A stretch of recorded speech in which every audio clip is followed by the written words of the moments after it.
comecei o tratamento, mas minha dor piorou. Gente, como que eu vou saber se eu estou melhorando, se eu estou piorando ou se eu estou igual, já que minha dor está pior? Vou te explicar uma coisa muito básica. A dor é apenas um sinal de que tem algo errado. Estamos tratando as coisas ao redor da sua dor para que quando elas melhorem, a sua dor tenha espaço para melhorar. Essa é a nossa filosofia. Então eu quero te explicar que a sua dor, independente de qual tipo ela seja, ela vem com incapacidade parcial, total, que pode ser temporária ou definitiva, e ela vem com sofrimento psicológico associado ao seu problema. Então, eu vou dar um exemplo da maioria dos tratamentos que a gente tem aqui, né? A grande maioria dos pacientes aqui, eles compram tratamentos de 3 meses. Apesar do que a gente tem tratamentos de 6 meses, de 12 meses e de 24 meses, tá? Mas a grande maioria precisa só de tratamento de 3 meses. É o tempo necessário pra gente ensinar o problema pro paciente ter autonomia a partir dali, não precisar mais de mim. Foi claro? Então vamos lá. Da semana 1 até a semana 12, a gente tem basicamente 5 curvas de evolução do paciente. Então, da semana 1 até a semana 3, eu recebi um paciente que chegou com dor 10, dor de coluna, dor de quadril, dor de joelho, dor de cabeça, intensidade da dor 10 de 0 a 10, beleza? Da semana 1 para a semana 3, a dor dele desceu para 4. Ele está extremamente satisfeito com o início do tratamento, está super motivado. E o fisioterapeuta está cheio de si porque está melhorando o paciente. Então vamos andar com o chinelo, calçar o chinelo da humildade. Porque na maioria das vezes, não é isso que acontece, eu vou te explicar. Da semana 3 até a semana 6, esse paciente ele teve uma estagnação, ele continua com dor 4. Ele chegou com dor 10, na semana 3 ele alcançou dor 4, na semana 6 ele continua com dor 4. Da semana 6 para a semana 9, a dor dele dobrou de tamanho, subiu para 8. E ele já chega com cara fechada para você. Ele já chega dizendo para você, caramba, eu tô muito pior, acho que não tá dando certo o tratamento e eu tô querendo parar. Tô querendo interromper, cara, eu tô sentindo muita dor. E aí você para, testa o paciente, testa todos os movimentos que estavam bloqueados quando ele chegou, testa tudo que você coletou como referência lá na primeira consulta, reaplica os questionários de incapacidade, de severidade do sintoma, de ansiedade, por aí vai. E aí quando você pega o questionário da consulta para o questionário da semana 9, onde o paciente subiu de dor 4 para 8 e tá achando que tá pior e tá querendo desistir do tratamento, todos os questionários e toda a sua avaliação física está melhor do que na consulta. A dor tá 8, a dor chegou 10, desceu para 4, se manteve em 4 na semana 6 e subiu para 8 na semana 9. Você entende como o alinhamento de expectativa é bacana para esse paciente entender que mesmo com a dor pior, ele está melhor? Porque a dor é um único parâmetro. E eu tô falando de um parâmetro extremamente geral. Dor, parâmetro 1, incapacidade, parâmetro 2 e sofrimento, parâmetro 3. Dentro desses 3 grandes parâmetros gerais, tem vários parâmetros específicos que a gente avalia aqui, beleza? Então vamos lá. E aí na semana 12, olha o que aconteceu na semana 12, depois de toda a explicação, o paciente ficou com dor 2 e teve alta. E aí eu quero fazer um disclaimer para essa alta com dor 2. A gente teve alguns casos de pacientes que ficaram se sentindo esquisitos por terem alta ainda com dor. Gente, por essa porta aqui entram pessoas que acreditam que vão sair do consultório depois do tratamento com 0 dor. Quem te promete isso é um charlatão, porque a literatura traz que aproximadamente 55% dos pacientes não zeram a dor. Se você chega com dor há 10 anos, há 5 anos, há 3 meses, há 6 meses, e o cara fala que vai zerar sua dor, ele tá jogando roleta russa, porque ninguém sabe se você é o paciente que vai zerar a dor. Você tem que ter um alto nível de comprometimento com tudo, não só com o tratamento, mas também com o estilo de vida, alimentação, sono, hidratação e por aí vai, para poder ter mais chance de zerar a dor. Então a gente não promete isso aqui para ninguém. Mas a gente entende que nessa semana 12 aqui, um paciente que chegou com dor 10 e com toda a oscilação durante o tratamento, saiu da semana 12 com dor 2, esse paciente já voltou a fazer tudo o que a dor limitava. Esse paciente já aprendeu o que ele tem que fazer para andar sozinho, sem a minha supervisão. Esse paciente já aprendeu tudo o que tem que fazer para ficar apenas em sessões de manutenção. Ele não precisa vir mais toda semana. Agora ele vem a cada 15 dias. Daqui a pouco ele não precisa vir mais a cada 15 dias, ele só vem a cada 30 dias. E ele fica vindo uma vez no mês durante um ano para manter os ganhos do nosso tratamento. Esse é o nosso modelo de trabalho. Mas aí eu quero falar mais uma vez sobre alinhamento de expectativa com você. Se a gente parar de analisar o grande parâmetro dor e começar a analisar o parâmetro incapacidade, olha só o que acontece. O paciente chegou para mim na semana 1 com 60% de incapacidade, na semana 3 ele desceu para 50%, na semana 6 ele desceu para 30%, na semana 9 ele desceu para 30%, ele continuou com 30%, e na semana 12 ele estava com apenas 12% de incapacidade. Olha que melhor absurdo, ele teve alta com 12% de incapacidade e intensidade da dor 2. Lembra lá que na semana 9 esse paciente estava com dor 8, e em relação às 3 últimas semanas ele tinha dobrado a intensidade da dor de 4 para 8? Nessa semana 9, que ele estava com dor 8, parecendo como lá no início do tratamento, a incapacidade dele estava em 30% e chegou a 60%. Entende? O recorte e como você informa isso terapeuticamente. Agora vamos lá, vamos olhar o outro grande parâmetro, severidade do sofrimento. Gente, severidade do sofrimento está associado a frequência de sexo com o cônjuge, frequência de lazer na rotina de vida, níveis de ansiedade, níveis de estresse, humor deprimido / depressão, privação de sono ou insônia, sobrecarga de responsabilidade, tipo famílias que têm mais de 3 membros, que não é só marido, mulher e filho, que é marido, mulher e 2 filhos, por exemplo, que é marido, mulher, filho e mãe do marido, ou pai da esposa. Famílias com mais de 3 membros têm mais fator de risco para ter dor, não me pergunte por quê. Isso são dados de literatura científica.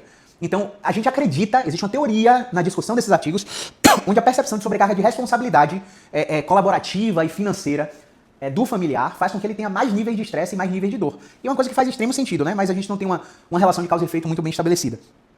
Também está associada à sobrecarga de trabalho. Você pode até não ser sobrecarregado de trabalho, mas se você acha que é, você já aumenta o nível de estresse no sistema nervoso central e faz você ter mais risco de dor. Então todos esses fatores estão associados ao grande parâmetro do sofrimento.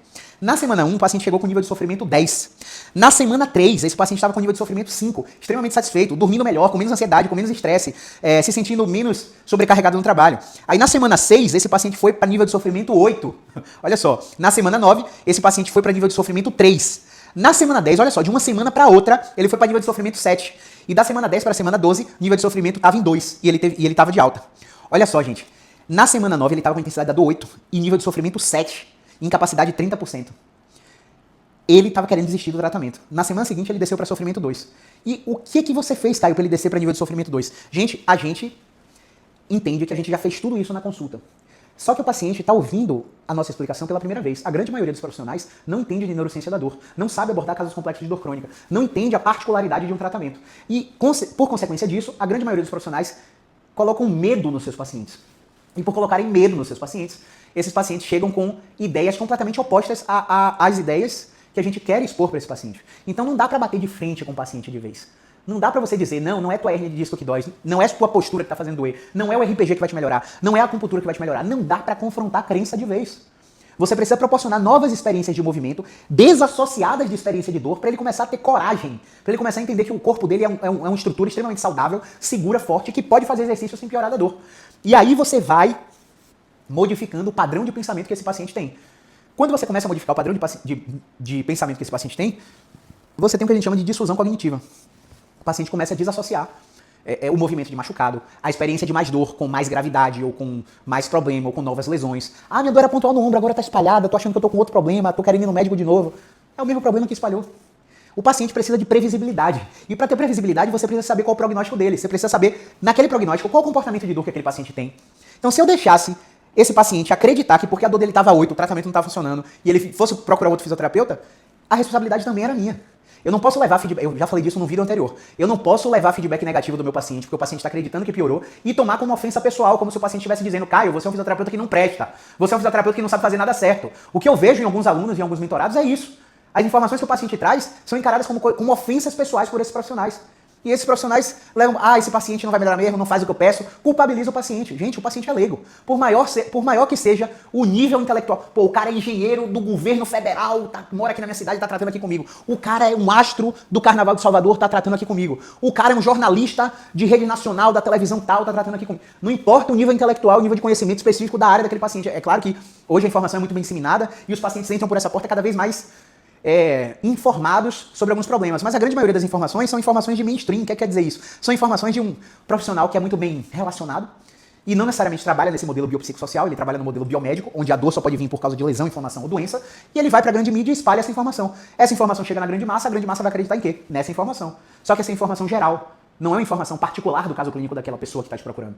Então, às vezes, o profissional, seja médico, fisioterapeuta, educador físico, psicólogo, quando é confrontado com o paciente, pelo paciente, leva a ofensa para o coração. Isso não pode acontecer. Então, a gente precisa entender que existem... Rapidinho, pessoal. Tem um grande professor meu que fala assim, ó, o cemitério dos derrotados é silencioso. O cara que não deu certo com o nosso tratamento, ele não volta para dizer que não deu certo. E pode ser que ele não tenha dado certo por causa de uma informação que ele deixou de dar para o profissional. Não, eu tô bem, tô tranquilo, tô igual. É uma dorzinha só. E aí você entende que tá tudo normal e consegue evoluir no tratamento e o paciente não tá melhorando porque não foi capaz de comunicar, porque ele tem aquele efeito que a gente chama de efeito Hawthorne, que é o efeito do paciente bonzinho, que ele não quer te frustrar porque você é uma pessoa inteligente, que acolhe muito bem, que se comunica muito bem, que ele gosta de você, então ele não vai te dizer que não melhorou. Então o cemitério dos derrotados, ele é silencioso. O cara não vai voltar para essa porta para dizer, ó, fiz o tratamento com você e não deu certo. Às vezes na rede social pode até chegar. E aí você, ao tomar conhecimento disso, corra atrás. Pô, mas por que não deu certo? Eu tô ouvindo aqui sua ficha, vi que a gente fez tal e tal coisa na semana tal. Você tava fazendo esse programa em casa, esse programa comigo e você me disse que tava 70% melhor. Pô, que me explica melhor aí, por que você acha que não deu certo? E também, isso não é para você trazer a responsabilidade 100% para você, como profissional. A gente tem 50% da responsabilidade em informar o paciente sobre o que ele precisa fazer para melhorar, sobre como o problema dele funciona. Mas 50% da responsabilidade sobre o resultado final é do paciente também. Então não adianta nada eu informar terapeuticamente o que o paciente tem que fazer e o paciente não fazer em casa. E a rotina de vida, tomar a vida do paciente de uma forma que ele não consiga fazer o que ele tem que fazer em casa. Tá bom? Então, resumo geral da ópera. Existem 3 grandes parâmetros. Um deles é sim a dor, que é o que você me procurou para tratar, mas a gente ainda tem outros 2. Incapacidade e sofrimento. Aí você pode dizer, Caio, mas eu não tenho incapacidade nem sofrimento. Incapacidade e sofrimento tem várias sub-áreas. Por exemplo, do sofrimento a gente falou em várias sub-áreas aqui nesse vídeo. Incapacidade a gente tem vários desmembramentos também. E aí, quando a gente investiga cada uma dessas sub-áreas do sofrimento e da incapacidade, a gente sempre encontra um problema que está associado à dor. Dor nunca vem sozinha. Lembra a definição de dor? Experiência sensorial, o que eu sinto, e emocional, o que eu penso, meu cognitivo, associada a uma lesão real ou potencial. Experiência desagradável. Essa é a definição de dor. Então, a dor nunca vem só. Ah, torci o tornozelo, tô com uma laranja no tornozelo, vou ter que operar, rompi tal ligamento. A dor não é só por causa do ligamento rompido, do hematoma, da fratura por avulsão do maléolo fibular, do maléolo tibial, no caso do seu entorse, né? Naquele momento do entorse, você já está pensando automaticamente, meu Deus, vou ter que ficar mais de 14 dias afastado do trabalho, vou ter que ir para o INSS não vai me dar a renda que eu preciso no mês para sustentar minha esposa que não trabalha, os 3 filhos que estão no melhor colégio particular da minha cidade, meu Deus, e agora como é que vai ser? Olha o fator cognitivo, em fração de milissegundos vindo na sua cabeça, no ato inconsciente, você não tem consciência disso. Automaticamente, na hora de dormir, você já começa a pensar em vários outros problemas. Aí você faz uma reabilitação frustrada, o que acontece? Você já começa a pensar, será que eu nunca mais vou voltar ao normal? E aí minha esfera de lazer, como é que tá? Não vou poder mais jogar bola, não vou poder mais pedalar, não vou poder mais correr. Meu Deus, não encontro uma pessoa que resolva meu problema. Olha o controle de loco externo, jogando a responsabilidade toda pro profissional. E você, tá fazendo o que você tem que fazer para melhorar? Né? E esse vídeo não é para você, profissional, chamar no peito, a culpa é minha. É para você chamar no peito e dizer, parte da responsabilidade é minha. Tudo que eu controlo sobre a minha responsabilidade eu estou fazendo por meu paciente. Eu estou encarando meu paciente como se fosse minha mãe, como se fosse minha esposa, como se fosse meu pai, como se fosse meu filho. Eu estou dando o que eu daria para a pessoa que eu mais amo na vida, de conhecimento, de intervenção, e estou, beleza. E o meu paciente, ele está fazendo tudo o que pode? Ele está consciente dos 3 grandes parâmetros? Que não é porque a dor melhorou que ele está de alta e não é porque a dor piorou que o problema dele está mais grave? Tudo isso é alinhamento de expectativa. E eu espero que com esse vídeo você saiba identificar quando você está melhor, quando você está pior, quando você está igual, quando é a hora de você trocar de profissional e não desistir de você. Porque muita gente fala por aí que fisioterapia não funciona, mas a fisioterapia especializada funciona muito e talvez você nem tenha a dimensão do potencial que ela tem no controle da sua dor. Um grande abraço, movimento. Pera aí, antes de terminar, eu fiz um gráfico bem bonitinho aqui, ó. Como a gente está numa câmera legal, você vai pegar na visão boa. Aqui no gráfico, ó, semana 1, 3, 6, 9 e 12. Ó, isso aqui é o tempo. Aqui é o parâmetro dor. Ó, dor 10, desceu para 4, manteve em 4, subiu para 8. Desceu para 2 e teve alta. Parâmetro incapacidade, ó. Começou com 60, desceu para 50, desceu para 30, se manteve em 30, teve alta com 12%. Parâmetro sofrimento, ó. Sofrimento psicológico. 10, desceu para 5, subiu para 8, desceu para 3, subiu para 7, desceu para 2. Olha só. Por que eu tô te mostrando isso? Porque o comportamento de uma dor crônica é oscilatório em todas as suas variáveis. Você vai sentir como se fosse uma montanha russa. Quando você estiver no pico de dor, se você tiver que pensar que lesionou mais ou que está mais grave e não quiser fazer nada, você vai colaborar para ficar mais tempo no pico. Quando você estiver no vale com um pouquinho de dor e você exagerar no que a gente pediu para você, você vai voltar para o pico o mais rápido possível. É para você fazer somente a dose do que a gente pediu. Somente as tarefas do psicólogo que ele pediu, caso você esteja em acompanhamento psicológico. Se você, por exemplo, olha que louco, eu estou atendendo um médico e eu orientei que esse médico fosse em um outro médico de uma especialidade específica. E aí, a médica que ele foi, sob meu encaminhamento, prescreveu um remédio para ele usar 2 vezes no dia. Aí ele falou assim, mas eu não sinto dor de noite, eu vou usar só de manhã. E ficou usando só de manhã. Ou seja, ficou refratário no tratamento durante quase 6 semanas. Quando eu descobri que ele estava usando de manhã, pelo amor de Deus. Quer dizer, o paciente é médico e estava usando um remédio que uma outra médica pediu de forma inadequada. Então, até o remédio que o médico, se você estiver em acompanhamento médico junto, pediu para você usar, você tem que usar como o cara pediu. Mas eu tive colateral, me senti mal. Você tem que informar ao médico. Porque o médico ou vai reduzir a dose, ou vai usar um outro jeito de você encontrar outro jeito de você usar, ou ele vai trocar sua substância. O que você não pode é ir no médico, o cara te prescrever uma coisa e você não fazer. O que você não pode é vir em mim, eu te prescrever uma coisa e você não fazer. Aí, realmente, não adianta explicar nada disso que eu expliquei pra vocês, né?